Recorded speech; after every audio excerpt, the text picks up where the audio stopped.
Myself Shiva Yadav. I am JEE Division Faculty of Mathematics in Bhardwaj Career Classes.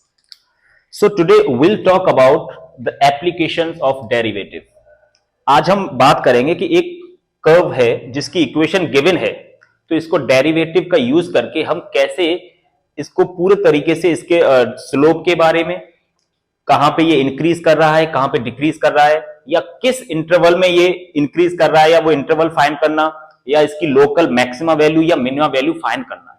तो basically ये one of the most important topic है, whether it is JEE, CBSE और any competitive exams के point of view से one of the most important topic, जिसका weightage बहुत रहता ही है, कैलकुलस का पार्ट है ऑब्वियसली, एंड स्कोर भी कराएगा. तो आज हम लोग बात करने वाले हैं कि एक कर्व की इक्वेशन हमें गिवन है. मैं कोई रैंडम कर्व मान लेता हूं, एक यहां पे सपोज एक कर्व है, उसको मैंने x में रिप्रेजेंट किया है. y is a function of x. इसकी इक्वेशन मेरे को गिवन होगी, let's this is x cube plus 3x. अब मुझे पता यह करना है कि ये कर्व जो इक्वेशन गिवन है ये किस इंटरवल में इंक्रीज कर रहा है, इसका ग्राफ प्लॉट कैसे करना है. क्योंकि अगर ग्राफ प्लॉट कर लिया तो ये एप्लीकेशन ऑफ डेरिवेटिव में नहीं बल्कि एप्लीकेशन ऑफ इंटीग्रेशन में, जहां पे हम area under the curve find करेंगे, तो वहां पे ज्यादा बेनिफिट देने वाला है. तो देखो जेईई के पॉइंट ऑफ व्यू से अगर क्वेश्चन बनता है तो उसमें 2-3 चैप्टर मिक्स होते हैं. ऑब्वियसली अगर अच्छा क्वेश्चन बनता है तो हम इसमें एप्लीकेशन ऑफ डेरिवेटिव के साथ साथ एप्लीकेशन ऑफ इंटीग्रेशन का पार्ट भी देखेंगे, जो कि अगर हम एक ग्राफ प्लॉट कर लेते हैं, एक कर्व को अगर प्लॉट कर लिया एक्स वाई प्लेन में, तो हम सारी चीजें बता सकते हैं ग्राफ देख के.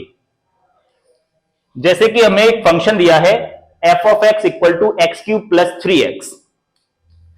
अगर मुझे ये पता करना है कि भाई इसके नंबर ऑफ सॉल्यूशंस कितने होंगे.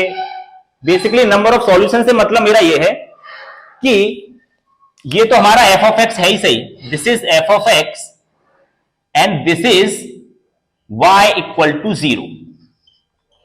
नंबर ऑफ सॉल्यूशन से बेसिकली सिंपल सा मतलब है कि ये वाला पार्ट जो है ना y इक्वल टू 0 एंड ये वाला part y equal to f of x कितने पॉइंट्स पे इंटरसेक्ट कर रहे हैं. बेसिकली अगर नंबर ऑफ सॉल्यूशंस की बात करेगा, यहां से 3 से 4 टाइप के क्वेश्चन बनते हैं जनरली, कि नंबर ऑफ सॉल्यूशंस किस इंटरवल में इंक्रीज कर रहा है, किस इंटरवल में डिक्रीज कर रहा है, और लोकल मैक्सिमा वैल्यू क्या है, लोकल मिनिमा वैल्यू क्या है, और एरिया अंडर द कर्व भी फाइंड कर सकते हो अगर तुम्हें इसका ग्राफ बनाना आ गया तो मोस्टली 3 से 4 चीज हम यहां पे सीखने वाले हैं.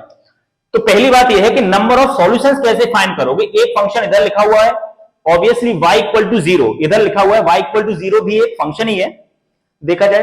तो इन दोनों का जो पॉइंट ऑफ इंटरसेक्शन होगा that will be real solution of this function, अगर हम रियल सॉल्यूशंस की बात कर रहे हैं तो सबसे पहले जो हमारी अप्रोच है कि अगर हमें किसी भी कर्व की इक्वेशन गिवन है y equal to f of x, तो पहला काम तो यह है कि हम यह देखना चाहते हैं कि अगर x में वेरी कर रहा हूं मैं, मतलब x की वैल्यूज में चेंजिंग कर रहा हूं, तो y की वैल्यूज में चेंजिंग किस तरीके से होगी.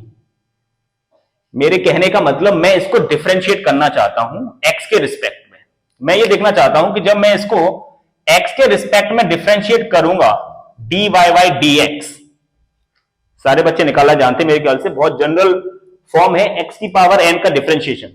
dy by dx will be x cube का क्या होता है 3, पावर आगे आ गई और उसी वेरिएबल की पावर एक फैक्टर से कम कर देनी है, 3 - 1 2 प्लस 3, x का 1 होता है 3 constant. So basically this is the expression of dy by dx. dy by dx का मतलब होता है कि भाई dy by dx is slope of the tangent.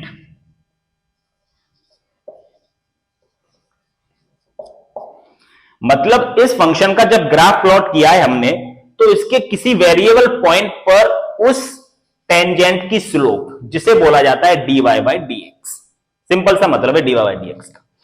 तो dy by dx ही इस फंक्शन के बारे में सब कुछ बताने वाला है. सो आई थिंक इस टर्म को बहुत अच्छे से हमें यहां पे समझना है. इसका मतलब कि dy by dx का जो एक्सप्रेशन आया है यहां पे कितना है, इसे और सिंपलेस्ट फॉर्म में लिख सकता हूं मैं 3 कॉमन लेने के बाद में x² + 1. क्योंकि मैथ्स का मतलब है सिंप्लीफिकेशन. हमें मैथ्स में कोई भी एक्सप्रेशन है उसे जितना सिंपलेस्ट फॉर्म में हम रिप्रेजेंट कर सकते हैं उतना करेंगे. तो यहां पे मुझे दिख रहा था कि 3 कॉमन ले सकता हूं, तो मैंने ले लिया। नाउ अब गौर से अपने को यह देखना है, क्या इस फंक्शन को जब मैंने डिफरेंशिएट किया तो इसकी जो स्लोप आई है उसका एक्सप्रेशन आया 3 times of x square plus 1। और हम लोग जानते हैं कि किसी भी वेरिएबल का स्क्वायर होता है दैट इज ऑलवेज पॉजिटिव या फिर 0 हो सकता है। अगर मिनिमम वैल्यू तो इसकी 0 होगी एक्स स्क्वायर की, लेकिन मैक्सिमम वैल्यू ये जा सकती है इनफाइनाइट तक, सारे बच्चे जानते हैं। सो बेसिकली अगर देखा जाए किसी क्वांटिटी का स्क्वायर और उसमें भी आप +1 ऐड कर रहे हो, इसका मतलब वो क्वांटिटी हमेशा पॉजिटिव रहने वाली है। इसका मतलब इस फंक्शन को डिफरेंशिएट करने के बाद जो एक्सप्रेशन आया वो हमेशा पॉजिटिव है। इसका मतलब इस कर्व की जो इक्वेशन, जब हमने कर्व का ग्राफ बनाया होगा उसके जिस पॉइंट पे हमने टेंजेंट ड्रॉ करी है उसकी स्लोप हमेशा पॉजिटिव है। इसका मतलब यह है सिंपल कि भाई ये फंक्शन हमेशा इंक्रीजिंग फंक्शन होगा for every value of X belongs to R. इसका मतलब इंक्रीजिंग फंक्शन का मतलब सिंपल है कि एक्स की बड़ी वैल्यू डालूंगा तो ये फंक्शन बड़ा आउटपुट देगा, एक्स की छोटी वैल्यू डालूंगा तो ये एक्स की छोटी वैल्यू देगा। इंक्रीजिंग फंक्शन का सिंपल फंडा ये है। तो dy बाय dx अगर पॉजिटिव आया मतलब इसने इंडिकेट किया उस फंक्शन की तरफ that fx is increasing function.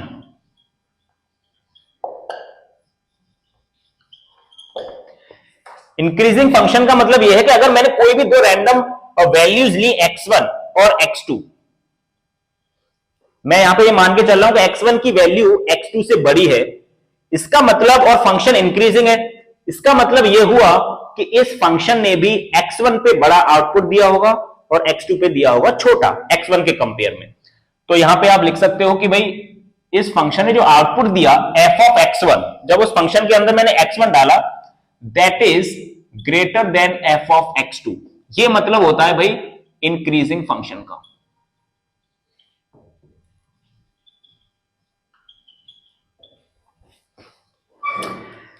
अब इंक्रीजिंग फंक्शन है, किस इंटरवल में इंक्रीज कर रहा है उसके बारे में बात कर लेते हैं कि भाई dy बाय dx अगर हमेशा पॉजिटिव है, ऑलवेज पॉजिटिव, इवन 0 भी नहीं हो रहा dy बाय dx, हमारा dy बाय dx की मिनिमम वैल्यू अगर यहां से आ रही है तो गौर से आप देखो कि भाई मिनिमम वैल्यू कौन करेगा, एक्स स्क्वायर। अगर एक्स स्क्वायर की मिनिमम वैल्यू 0 है तो 0 + 1 मल्टीप्लाई बाय 3, मतलब इस फंक्शन की जो स्लोप है उसकी मिनिमम वैल्यू आ रही है 3। इसका मतलब ऑलवेज पॉजिटिव, कभी 0 भी नहीं हो सकती।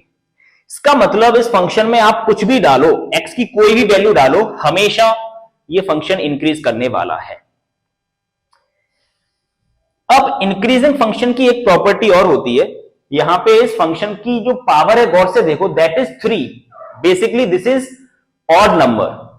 अब ऑड नंबर वाले फंक्शन बेसिकली उनकी प्रॉपर्टी क्या होती है कि अगर इस फंक्शन के अंदर मैं ये देखना चाहूं कि भाई ये माइनस इनफाइनाइट और प्लस इनफाइनाइट पे कहां पे जा रहा है, बेसिकली अगर मैंने इस फंक्शन को, क्योंकि x की जो बड़ी टर्म है ना वो डिसाइड करेगी ओवरऑल की फंक्शन किधर जाएगा।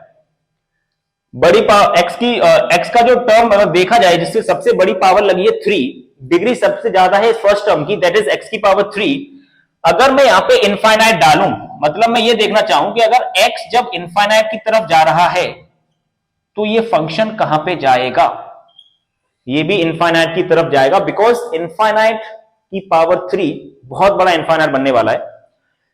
तो इतना कंफर्म हो गया है कि भाई x इनफाइनाइट जाएगा तो ये फंक्शन y की वैल्यू देगा प्लस इनफाइनाइट पे। Again when limit x tending to minus infinite है तो ये फंक्शन जाएगा भाई माइनस इनफाइनाइट पे, क्योंकि बड़ी टर्म कौन है, ये x की पावर 3। अगर यहां पे आप माइनस इनफाइनाइट भी डालोगे तो माइनस इनफाइनाइट की पावर ऑड, मतलब नेगेटिव में आने वाला है। सो दिस इज, ये हमने